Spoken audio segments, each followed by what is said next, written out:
Hey everyone, this is Mike from NintendoFuse. I'm joined by my colleague Barry here, Hey guys.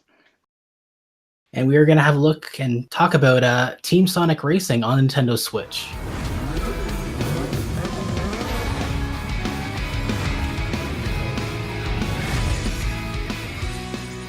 Team Sonic Racing is a sequel to a lot of the other Sonic Racing games. So far, I've really enjoyed it. There's a lot of different little things, little quirks about it that are particular, I think, to the Switch version. There's a lot of different variety. It feels a bit like Mario Kart 8-esque without being entirely Mario Kart 8. But yeah, so what are your initial thoughts there, Barry? I have been looking forward to this game, and I was not totally disappointed. There's a lot to like about this game. There's a lot of unique ideas. The team mechanic is obviously the big MacGuffin of the game, and it actually works.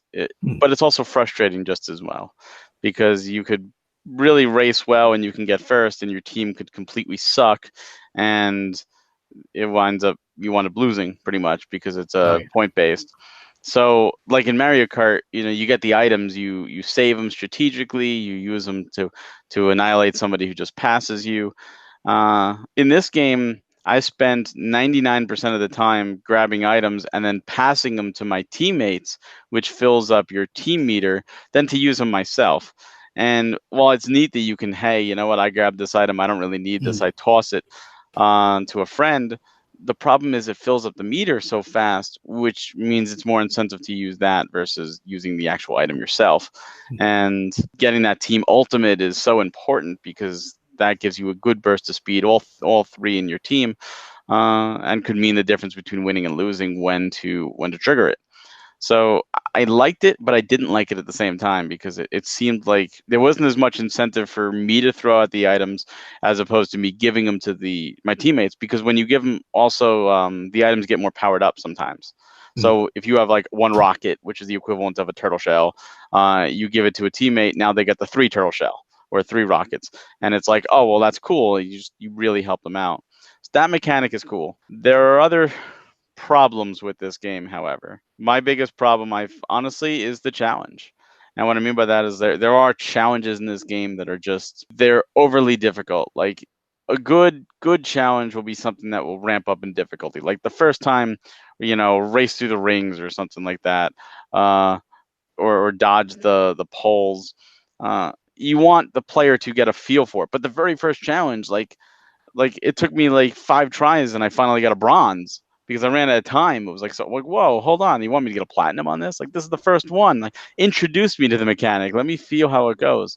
So I felt that difficulty spike, especially in the story, was just way too high. And like that's even like after all that, like you've explained pretty much everything that like sort of I've been having issues. So the AI is just terrible. It treats you like trash even on the easiest mode. So it kind of harkens back to the era of like Mario Kart 64, where it's like you're gonna hit from the back from a shell that you didn't even see coming, or you're gonna turn around and try and get to first, and your teammates are lagging behind you, and they're gonna cause you to get in second because, say, Big the Cat's in last, and your other partner's in the middle of the pack, and you're up front. So there's a lot of different little things. I do agree with you on the items. Like they're a little bit faux pas. Like I don't feel like the game is like entirely kind of based on items and how it works.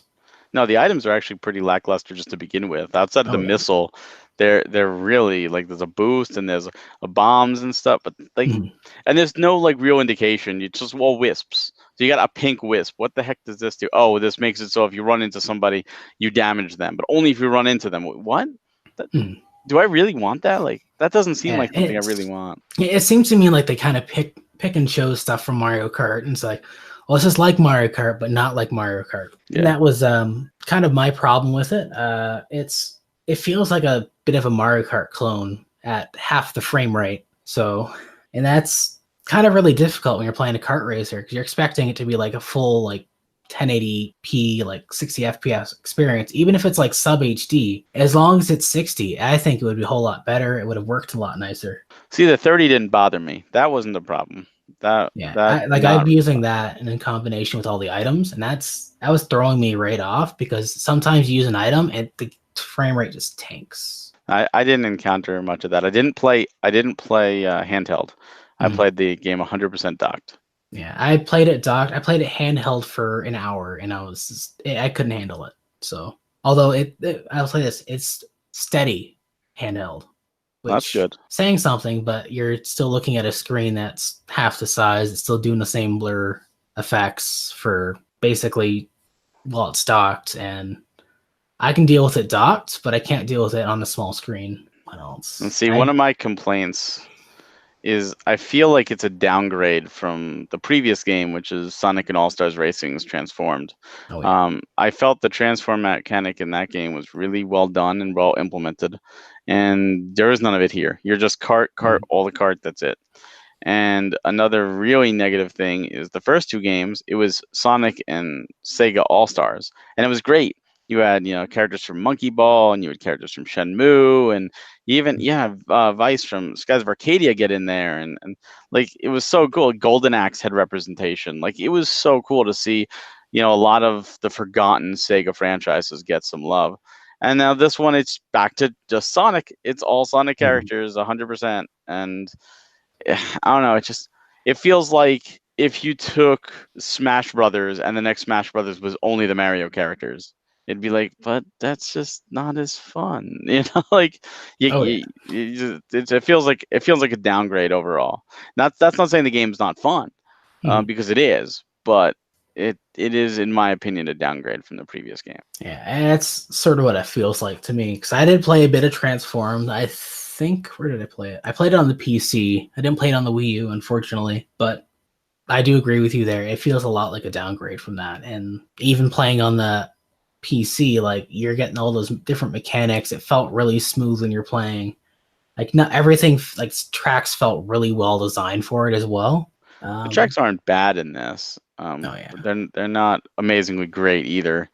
no, I find they're really bland, and Yeah. that's the one thing with kart racers I find is that it's not so much the racing as it is you're looking at the surroundings around you. Like you're kind of focusing on going in first, but these games are more like little art pieces. Like go for example the Ribbon Road in Mario Kart 8. So the one like it's basically a small. It's a you're racing on a ribbon or a track in a giant bedroom. Like Yeah, that's that was a neat like idea, and yeah. it was Anyway, unique. There and are some then unique stuff. There's the mhm, bingo place, which is like the casino zones, mhm, typical Sonic staples, and there are some really pretty visuals there, mhm. but it checks it off. The beach stage, that's Sonic check. Like the Green Hills type check. The the pinball or the casino zone check. Oh yeah. The Wisp zone now, since that's become a staple thing, check. And that's kind of the sad part. Mhm. But that's kind of forgivable if everything else was okay.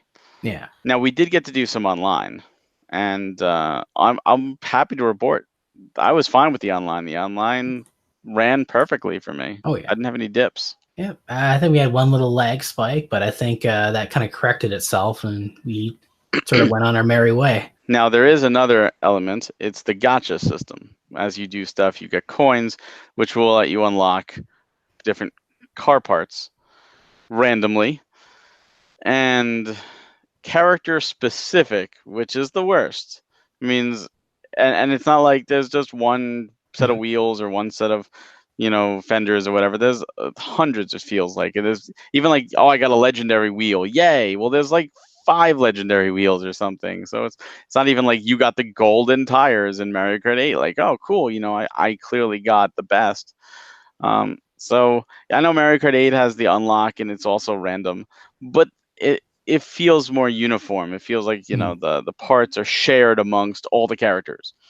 Here, if you like playing Knuckles, you could get super lucky and get all the Knuckles parts right away, or you could spend all your currency in this game and get maybe one Knuckles part. So I'm not a fan of that.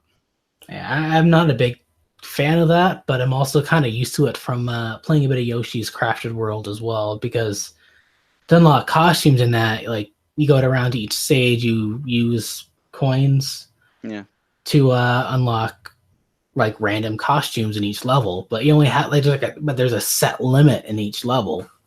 and those are the set costumes to get in each level. So it's like I think that method is, or that with at least with that game, it's well done. But this game, I feel like if you're working on a certain character, like you should have like a baddie slot or like a different team slot more or less per like role. So like you have your Sonic team and then your Amy team, your Team Rose, and then you got Team Robotnik. Like yeah, I that feel would be like cool.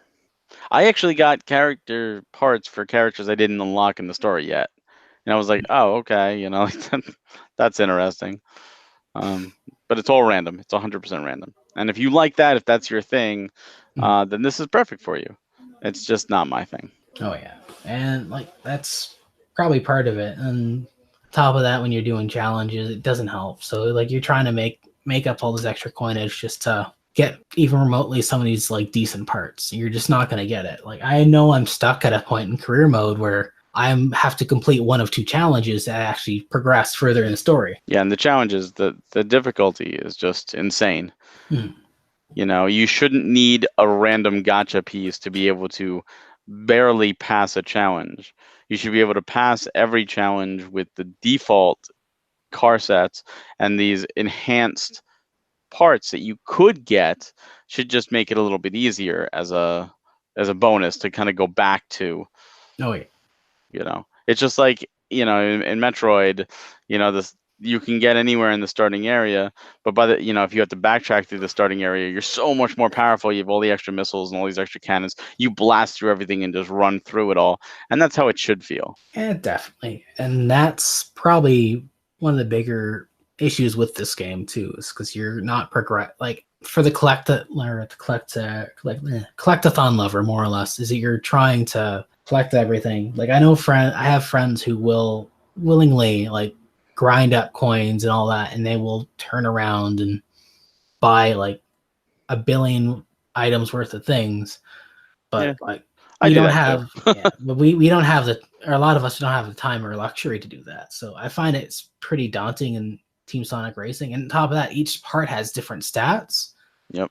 So like if you're playing online against somebody, chances are they could have really good gear and you have just the base gear and your cart is not cut out for it. It ends up just not working in your favor. Thankfully, for the few matches I have played online, like with people aside from Barry, is that like I've won those matches, but it was like early on. So I know I don't expect to win matches now. It's the same way I feel like in Mario Kart 8.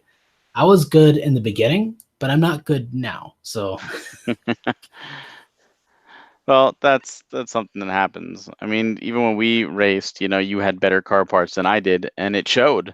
You know, a lot of times with the relentless AI and with the, you know, the team not being the best, you know, there are plenty of times where, you know, you were a couple spots ahead of me and there was nothing I could do to catch up. oh yeah. And my team was of no help.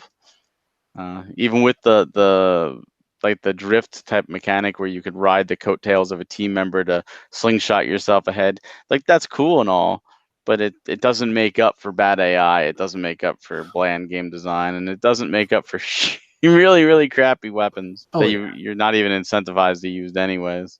Quite a bit. There's a fair bit of unlockables in the game itself, but like pretty much everything's there from the beginning if you go to play like arcade mode. Yeah, that part's good. That's the part surprised me because I did story mode and I was like, oh, I got to unlock all these teams, and then when, you know, I just went to play single player, like a single race, and I was like, oh, I could play these characters I haven't even unlocked yet. That's kind of cool. I think the other big notable thing about the Switch version is it's missing the infamous Crush 40 intro. I I like that remember right. intro too. Like I had to YouTube that intro. I like that song. I like that intro. I'm like, this would be cool.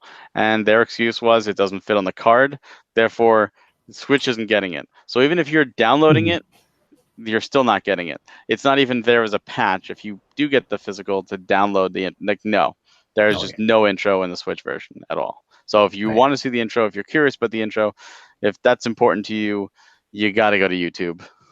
Yeah, that's one unfortunate thing. I'm just looking here, even on Nintendo's website, they list it as a 6.6 gig download. So you're playing a little bit into this how much space you have there left. Yeah. So like they could have easily probably shrunk it a fair bit more. But that's all superfluous. The Yeah. intro is not necessary to Mm, enjoy the game, yeah. and what's more important is that the game does in fact play well. Oh yeah. And I think actually I would honestly say that for the history of like really bad CGI like intros and all that, that's probably like the first real developer that I've seen that's actually said, "Oh yeah, cut the intro completely. We don't need it." Instead of like trying to shoehorn it in there at like full blast and everything else. Yeah, Yeah. it's just disheartening because the other versions of the game all have the intro. Oh yeah.